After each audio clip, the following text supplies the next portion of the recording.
Okay, welcome to our program.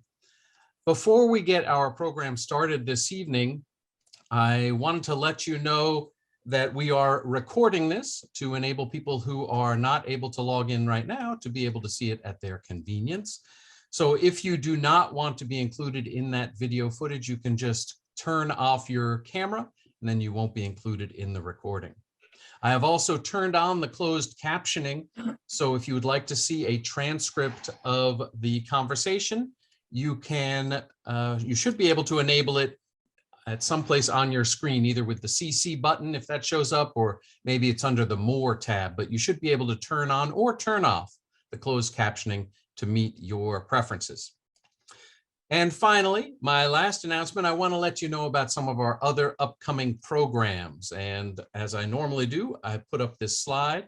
So this coming Tuesday, as part of our David Taub Real Upstander film series, we'll be screening the PBS documentary entitled America and the Holocaust, Deceit and Indifference. The film describes some of the bureaucratic hurdles that were put up in the 1930s to reduce the number of German refugees who were let into America. And after the screening, we'll be joined by Christopher Boyan from the Office of the UN High Commissioner for Refugees, the UN Refugee Agency that was established in the wake of the Holocaust. And he's going to help to connect the history to more contemporary refugee issues. So I hope you'll join us for that program. Then on Wednesday, I'll be back for my next Curator's Corner program to talk about a photo of the opening of the Nuremberg trials, which was originally taken actually following Saturday, a week from yesterday, on November 20th in 1945. So I'm going to talk about the larger perspective of the Nuremberg trials and talk about that effort to provide justice after the Holocaust. And one more program to mention. Next Sunday, we are hosting a program about how the Festival of Hanukkah was celebrated during the Holocaust. Our Director of Education, Dr. Avi Markovitz, will talk about his research into the traditions that were kept alive in the ghettos and concentration camps, and also the traditions that were followed in the DP camps, the displaced persons camps after the war.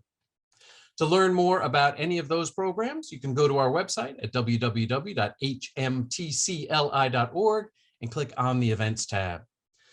Okay, with those announcements taken care of, let me stop sharing my screen and shift to tonight's program. I'd like to introduce the man who is behind our Sunday with Survivor program, and that is Michael Mantell. Michael is a 3G who reached out to us about a year ago to say, could he arrange a program with a survivor, a virtual program for a survivor to speak to his family? And we did that program, and we did a couple more, and then we said, why are we only doing this for the Mantells? And so we turned that program, and thankfully Michael and his family were eager to support this, to say that we should make this a public program series, and thus our Sunday with Survivor program was started. I'm grateful for Michael and the rest of his family's continuing support of the Holocaust Memorial and Tolerance Center and these programs this evening, and am delighted to turn it over to Michael to introduce more about the program and Anita Weisbord. Michael? Thank you so much, Thorin, and thank you to everyone at the Holocaust Memorial and Tolerance Center for making events like Sundays with Survivors possible. Thank you to everyone joining us tonight, and thank you to all of the survivors, especially Anita Weisbord. Welcome to Sundays with Survivors, a virtual program that allows Holocaust survivors the opportunity to share their testimonies with people all over the world. After our talk, we will share a link to the recording, which will be available on YouTube, so that you can rewatch and share Anita's testimony, so that we can all do our part to keep our survivors' testimonies alive. Also, I am so excited to say that we will be starting our 2G Tuesdays program beginning Tuesday, November 30th, with our first guest speaker, Fred Gross. 2G Tuesdays is a program that will give children of Holocaust survivors the opportunity to share their parents' testimonies with us in the same virtual format. Today, Anita Weisbord will share with us her pre-war life in Vienna, her travels on the Kindertransport, and her life after the war. At the end of the program, we'd love if you'd be able to ask your questions to Anita, and if you know how, you can use the raise hand feature, or if you prefer, you can write your questions or comments in the chat, and Thorin and I will read those as well. In the meantime, I'm going to ask everyone if they don't mind just muting themselves. And with that, I'd like to thank you all for being here and thank and welcome Anita Weisbord. Good evening. I was born in Vienna, Austria. I had a wonderful childhood. I had everything a child needs. Loving parents, a brother, sister, a lot of aunts and uncles and cousins and friends. And Vienna is a beautiful city. Went on vacations. That's a school outing. And that was the last picture I took before I left. And I had whatever a child needs, love and contentment, and I loved my life until the day Hitler marched into Austria. That was March the 13th, 1938. Well, the Austrians claimed that they were the victims. Let me tell you, there were no victims. As you can see, they had the swastika flags already, and the police had to hold the people back for when Hitler came in his open car into Vienna. There was marching on the street and chanting, Hitler awake, Jude verrecke. That means Hitler awake, Jews perish. That was the end of my childhood, the way I knew it. This is the big Heldenplatz where they had the big rallies, and the Austrian just welcomed them with open arms. And everything changed. You know, Jews have lived in Austria for hundreds of years. They were pillars of the community. They lived wonderful lives, but overnight, it all changed. In Germany, Hitler was already in power for a few years. So every year another law came out. You couldn't go to school, you couldn't go to a movie, you couldn't even sit on the bench in the park. In Austria, within 24 hours, everything was in place. This is the university where they stopped Jewish students to come in. My cousin was a medical student, but he couldn't continue his studies. He was not allowed to enter the university. And they put signs on Jewish stores, don't buy by Jews. They had the SS standing outside the store to be sure that nobody goes into the store. It was unbelievable how everything changed. Like, I had a girlfriend living next door. We went to school together. She was Catholic and I was Jewish. There was never any different. I used to be in her house decorating the Christmas tree. She loved to come to our house, Passover, having matzo ball soup. There was never any different. But after the Anschluss, she was afraid to talk to me because she was afraid if somebody see her being together with me, they could announce her and she would be arrested. So everything was so impossible. You were afraid if you leave your house, if you come back. And just before Hitler marched in, there was a plebiscite and they had political signs on the street corners, on the street, and they made the Jews to scrub the floors. You can see how the people, even children, watching them, spitting at them, and make them less than human. It was a terrible time. And of course, then came Kristallnacht, November the 9th and 10th, the night of the broken glass. They burned all synagogues in Vienna except one. The one they couldn't burn because it was in a very small street and attached to houses. They were afraid if they burn it, the whole block will go up. But they used that synagogue as a stable for their horses. They came into our home, arrested my father, who ended up in Dachau concentration camp, smashed some furnitures, beat my mother, and took whatever they want. Now you would think you called the police. You couldn't. They were one of them. There was absolutely nothing you could do. You just hoped that you stay alive. My sister and I were hiding in the corner. We were so afraid that they're going to harm my mother. This is a picture of Dachau. That's when the people arrived. They had thousands of boys and men were arrested that day. And they usually went to Dachau and Buchenwald concentration camp. And the other picture shows that's like a very thin uniform. And remember, it was wintertime, November, December, and there was no heat. A lot of them died in the concentration camp from mistreatment and hunger. My brother, who was already in his early 20s, his so-called friends were going to come for him. So he went illegally to France. He went to Paris. Now, in Europe, you needed identity papers. Of course, he had none. So the French police stopped him. As he had no papers, they were going to send him back. So he joined the French Foreign Legion and ended up in Africa. You see the picture of him in the Foreign Legion uniform.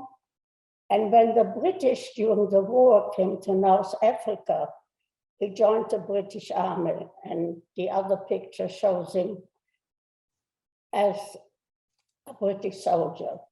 My mother knew that she had to run from place to place. She has to save her children.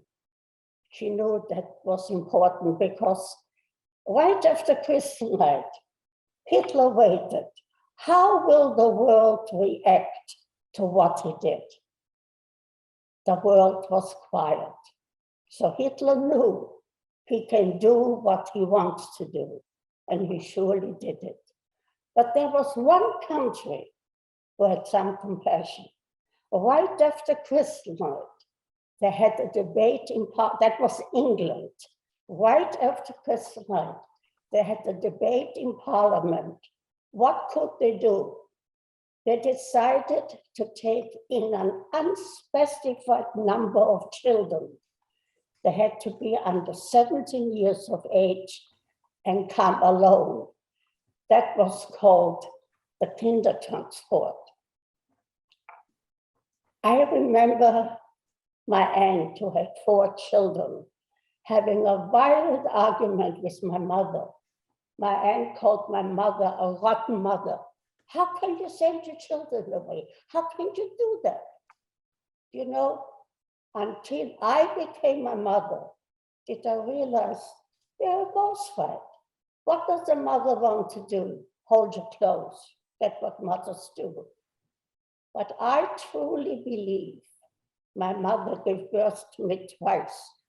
When I was born and when she had the strength and the foresight to send me on the Kindertransport. I don't remember how many children were there. Now, when I speak to students, I usually ask them to just visualize for a minute what it would be like to leave their country they're born, go to a foreign country. You don't know the language.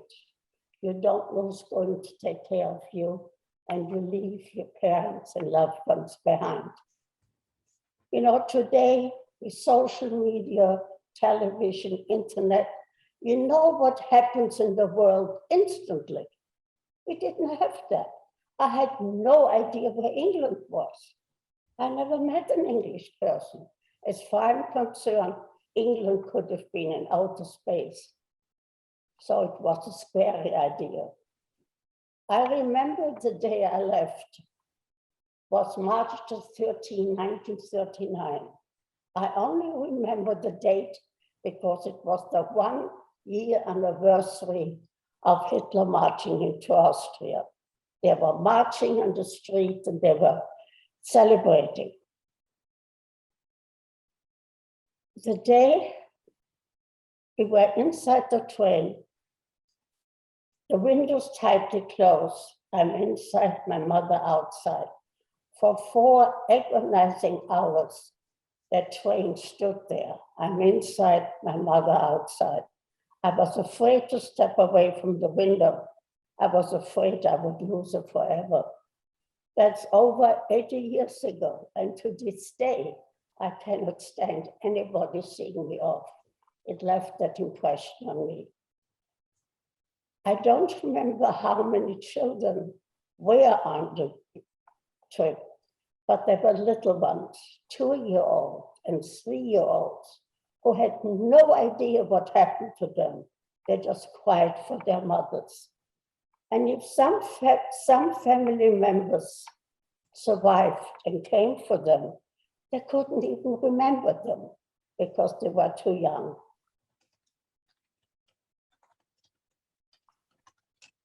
This is an ad Lord Balfour put into the London Times to collect money to help the children to resettle them.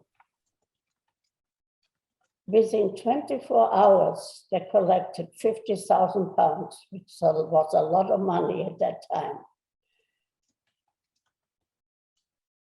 Between December, the first transport arrived in England, until August, just before war broke out, in 10 months, 10,000 children were saved. 90% of all those children never saw their parents again. Now, this is a list we have to give to the Gestapo. We were only allowed to take a small suitcase, only personal belongings. We were not allowed to take anything of value. This is a letter my father wrote to me when he heard I was leaving for England, where he wishes me Godspeed.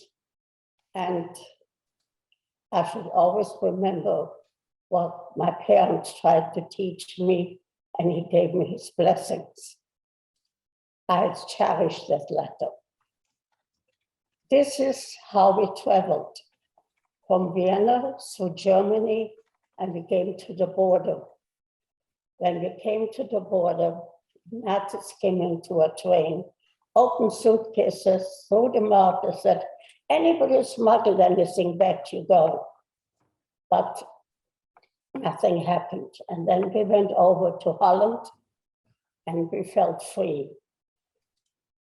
And there were ladies on the platform that gave us hot chocolate and sandwiches. This is a statue in Vienna at the railway station where all the trains left. And the other one is in Liverpool Station in London, where all the children arrived. This is a picture of the first transport arriving in England. Most children had wonderful experiences. Some children were exploited, but at least we were free. We always worried what happens to the one we left behind. This is the lady who took me in, Mrs. Butcher. This is the identity card, and this is, we had to go to the police whenever we moved or changed, because we were called as enemy aliens. Of course, then war broke out. At that time, we had no more communication with any family members. And then we had the Blitz, the bombing This is a picture of the underground. The underground in London is very deep, so people could sleep there. We all had to do war work, and I worked in a factory to making wings for airplanes. Now, the people who took in the children were responsible for them until they're 18 years of age. And I don't remember how long it took me to learn English, but it was such a culture shock. Everything was different. The food was terrible. You know, when you're a teenager, you're very fussy. And we had high tea, these tiny little sandwiches.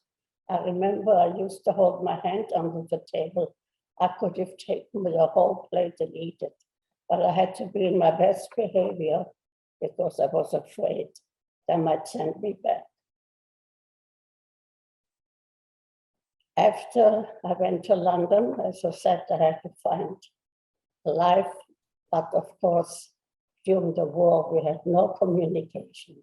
We had no idea whatever happened to our. That was some more the flying bombs which came. Well, I got married in England. That's a Russian book. We had to have very strict rationing. That's my brother and sister. We went to Vienna, where I call a trip to my childhood. I have two children, 4 granddaughters.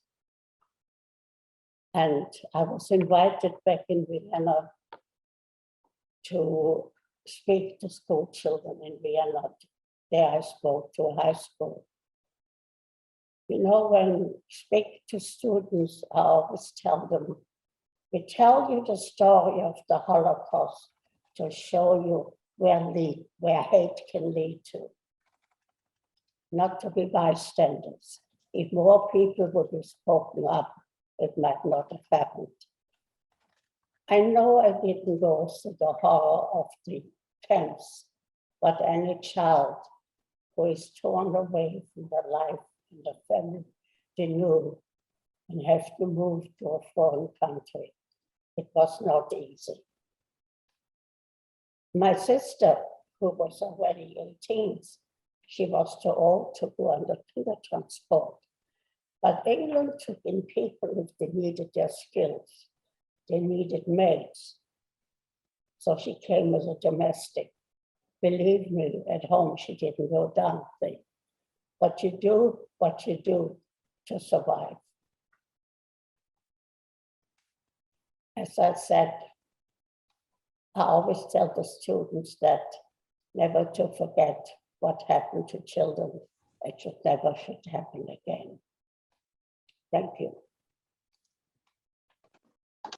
Thank you so much for sharing the testimony, Anita. Really amazing. I want to give people a moment to gather their questions. I'm sure there's a lot of questions and comments that people want to ask. I wanted to first ask you, you mentioned that your sister also came over to England, but not as not part of the Kindertransport because she was older. Do you know when she came to England and how that was arranged exactly? Well, England needed people, they needed maids, so she could apply for that and she came as a maid. And also you mentioned that people who took in children, they did to up to the age of 18, yes. Correct? So for you, what was that like? I'm not sure exactly how old you were when you were with this woman. What was that like for you? Well, and the people were supposed to send the children to school, but she didn't send me to school. She wanted me as a companion. And she was very kind, very good to me, but was very lonely. And as I said, when I was 18, I went to London, where I had an aunt and my sister. I had to find a job and make a life for myself. Anita, if I could follow up with one other question as well. I know you said that your father was arrested Yeah, and taken to Dachau. I know. Well, at that time, Jews could come out of the concentration camp. Mm. The final solution came later in 41. As long as you have somewhere to go. My mother purchased a ticket to Shanghai. He couldn't go to Shanghai with it, but it was enough to show the Gestapo he had somewhere to go. So he came home, but he had to leave Vienna within 2 weeks. So he went to Budapest in Hungary because he had family there, so he could live somewhere. And when the war was over and all the lists came out, the Germans were very thorough of having lists when the people were deported, when they died, and where they died. And the Red Cross and the Jewish communities had the lists, and people went to look for names. And I couldn't find the name. It took 4 months till we heard, don't forget, when all the newsreels came out of the British and the American coming into the camps and liberate the camps, and to show all those dead bodies. I thought that could be my parents. We had no idea what happened to them. It took 4 months. We got a letter from the Red Cross. I was afraid to open it because it means either they're dead or alive. They went through hell, but they survived. Now, Hungary was one of the last countries Hitler invaded. At that time, the Jews knew about Auschwitz. They knew if you go to the railway station, that means certain deaths in Auschwitz. My mother was picked up to go on the column to march to the railway station. She knew, well, that's the end of me. She saw a ditch. She said, well, if they see me, they shoot me. So she jumped. Nobody saw her. She had that strength. She has to see her children again. Wow. I know that there are some other questions that have come in. I see that Frank Miller has a question. Frank, would you like to pose it orally? Do you want to just unmute and pose your question? Sure. Anita, thank you so much for your wonderful presentation. I've heard you a few times in the past. Every time I listen to you, I'm moved and inspired and learn even more.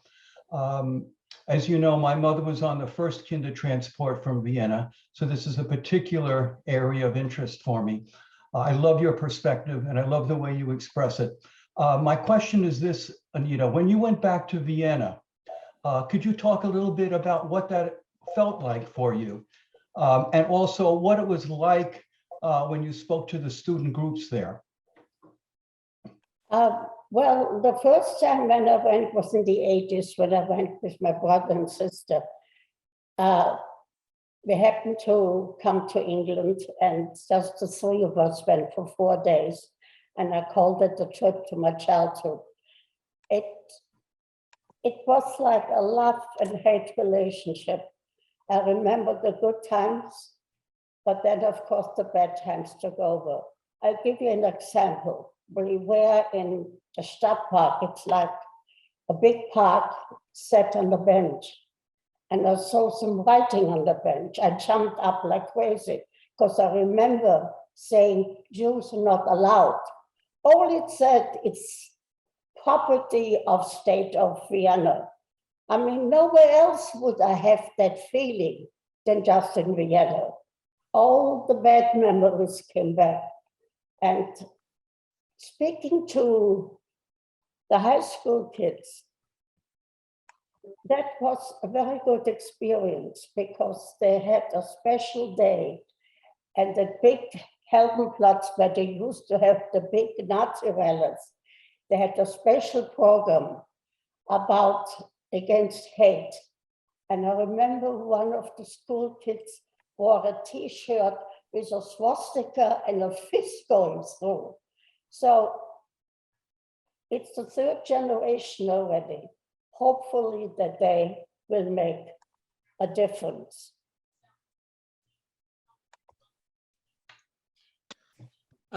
Anita, I believe I've heard in the past when you've spoken about your childhood friend, and you mentioned her briefly earlier on, and Yes, I think I did mention it, the Mitzi who lives next door. I told you that we were good friends, and she was afraid, after Hitler marched in, she was afraid to talk to me because if somebody see us together, they could announce and she would be arrested. But it was very funny. She had to put a swastika on her bicycle, and she had no sewing machine. So she came to our house to sew the swastika for her bicycle on our sewing machine. But she didn't afraid to say anything because you never know how people can turn on you. so your family sewing machine was used to make the swastika Yeah. flag. Yes, our sewing machine to sew the swastika flag. Wow. Other than can you share any more of your memories from your childhood in Vienna, and what changed other than your friendship with her clearly, but were there other ways in which you were made to feel different in Vienna? Of course we felt different because we are ostracized. You were afraid to walk the streets. If I saw somebody in uniform, I tried to go to the other side. You were always afraid because people disappeared. People were just taken away from the street. So you never know when you leave your house if you come back. It was a very scary time, and that's why my mother was so forceful, she had to say, for children. I told you my aunt, who argued with my mother and wouldn't let her children go, they all perished. So it's the strength of my mother, really, that I'm alive today. Well, thank you, Anita. We have two follow-up questions, one from Greta and then one from Diane. So Greta, if you want to unmute yourself, you can ask that first. Yep. I was wondering, when you said that, I think you said that parents couldn't really communicate with their kids who came to England via the Kindertransport. I was wondering, does that mean they also weren't able to send them letters somehow? I realize it might take a while to get there, but were they able to send letters to their kids? Well, we could only have correspondence until war broke out. Once war broke out, everything stopped. You couldn't get any communication, so we had no idea what happened to my parents. So that's from 1939 until 1945. Yeah. Yeah. And as I said, when the newsreels came out from the liberation of the camps and I saw all those dead bodies, could be my parents. I mean, I remember I had sleepless nights, I had nightmares, not knowing, and I couldn't find them on any list until we finally got a letter from the Red Cross. They went through hell, but my father was beaten, was left for dead, but they survived. Well, Diane has a perfect follow-up question to that. Thank you so much for your share. I'm so moved by it. And my follow-up question is, were you reunited with your parents? Yes, we got them to England.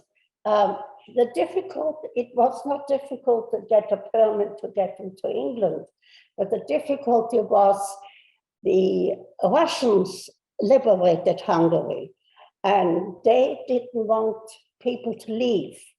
So we sent cigarettes and coffee.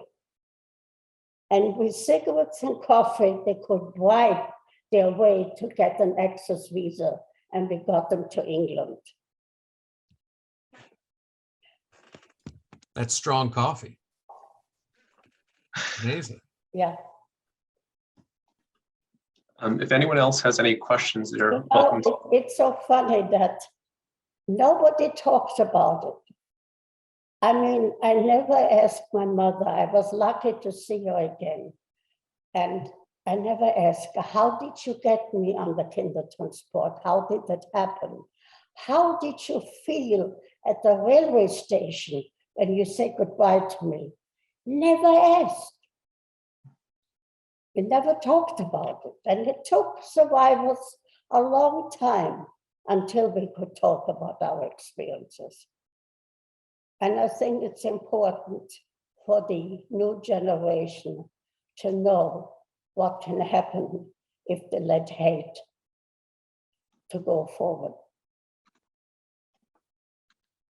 Anita, later on, you never spoke to your mother about that experience of when you were departing? No, It must have been painful for both of you. no.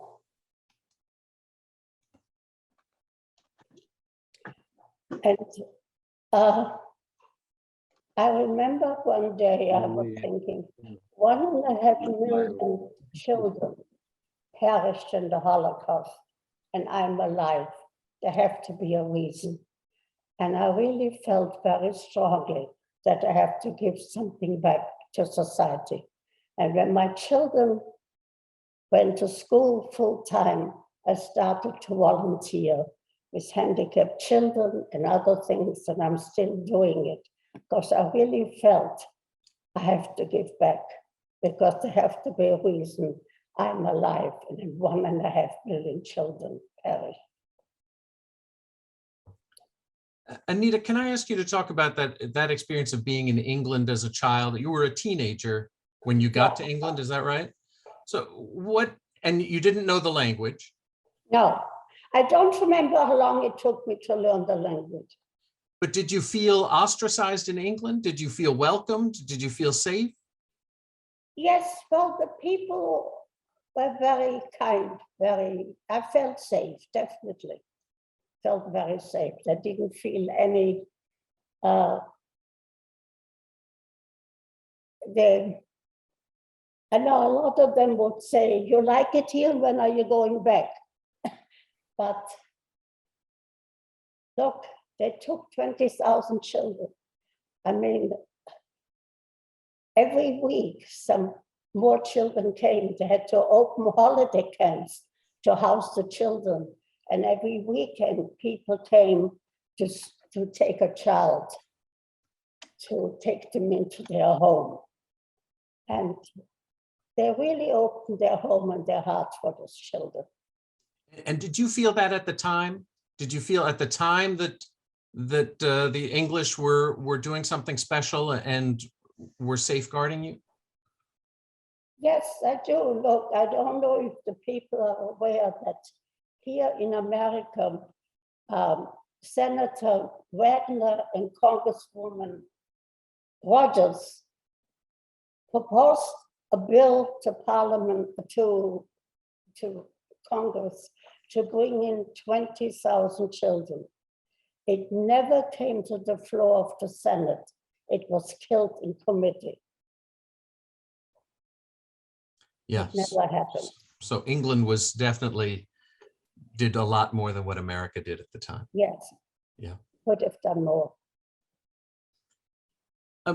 Just in following up with the family that you stayed with in England, the Butchers or Mrs. Butcher, did you stay in touch with her after your family, at the end of the war, after your family arrived and after you returned to be with your family. What was that relationship like after? Well, I stayed in contact with her, but she was an elderly lady. She wasn't alive anymore at the end of the war.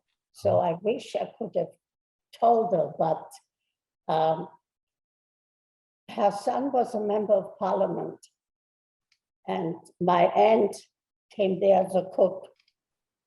And they arranged, and that his mother arranged for me to come. Okay.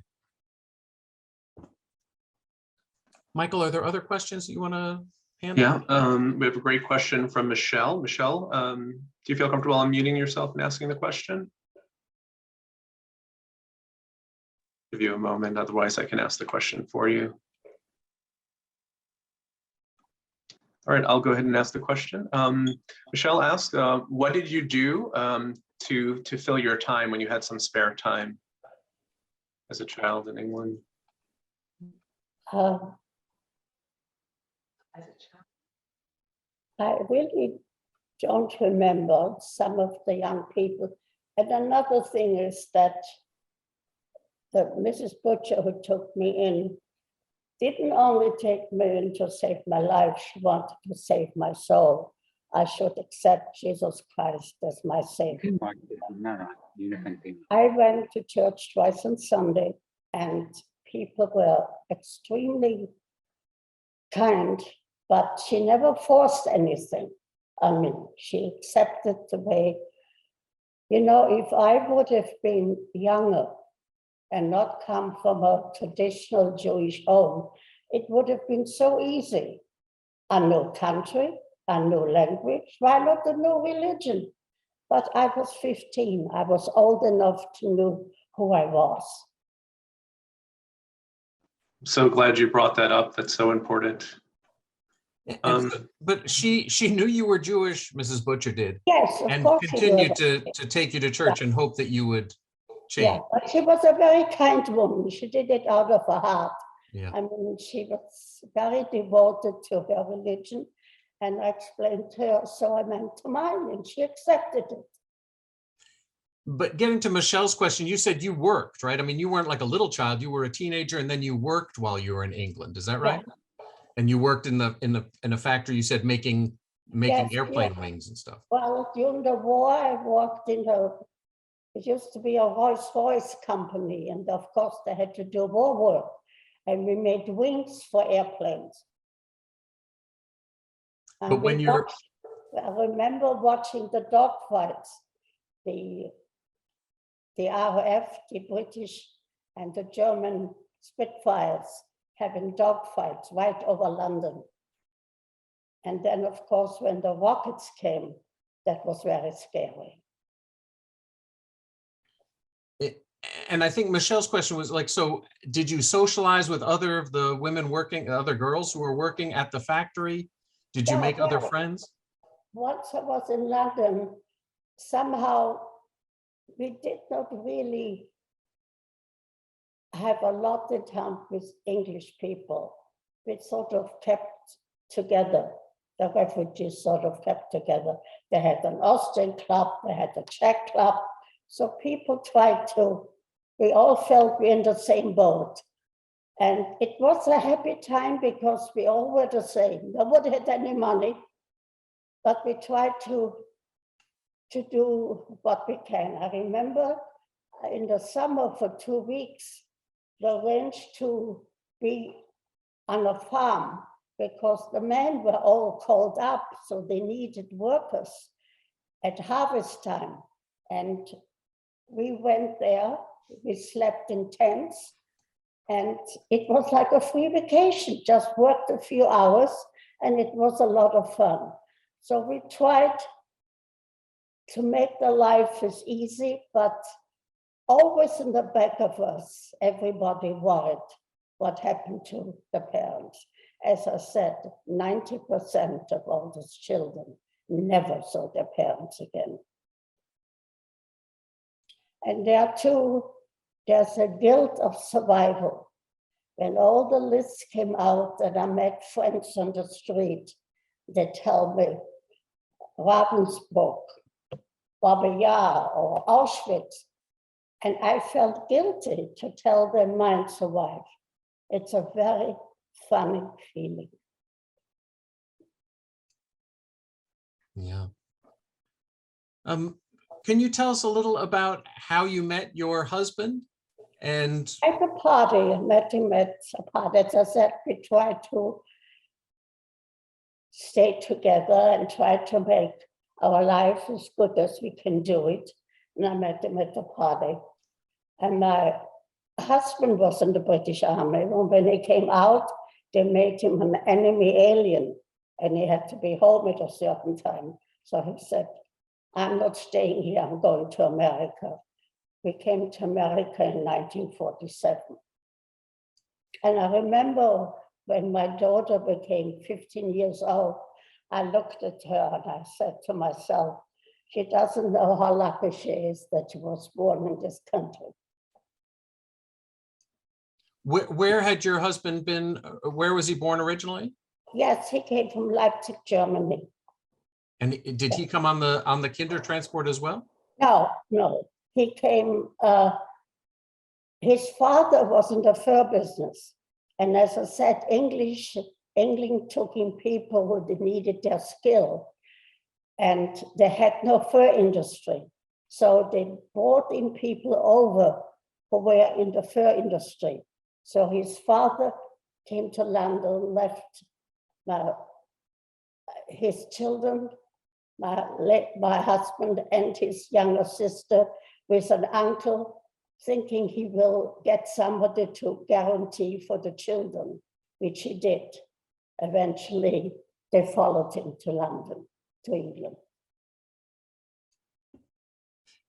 And I'm wondering also about what you said, you came to America in 1947, so that's very quickly after the war as well. Were Yeah. things notably different in America, did you find, than in England? Of course, don't forget, we had such strong ration. We had 1 egg a week. We had hardly, really very little. When I came to America, I gained 10 pounds with all the food. Yeah, it was another difference, but his sister was in America. She was a GI bride. So we first stayed with them and then we went to New York. And what about in terms of the reaction from Americans compared to Englishmen or English people for refugees? Was there a different? No, I find the American people didn't make any difference. I've never found anything. The contrary. And I'm going to jump ahead. You talked about, and Michael asked you about speaking to the Viennese high school students when you went, but I know you also give a number of talks to American high school students. Yeah. And I'm wondering about if there's a notable difference in the reactions you think about that you've gotten from American students versus those from Vienna. No, I remember once a high school girl started to cry bitterly and I got very upset. And she said, I can't imagine leaving my mother. So at least I reached her. She could sympathize what it would mean. Yeah, maybe a very different, juxtaposition for a Viennese, for an Austrian high school student to think their families were likely perpetrators versus American high school students who think of their families, if there was any connection, it would be as a liberator or somebody who served in the army. So a very different placement in their mind of what this story means.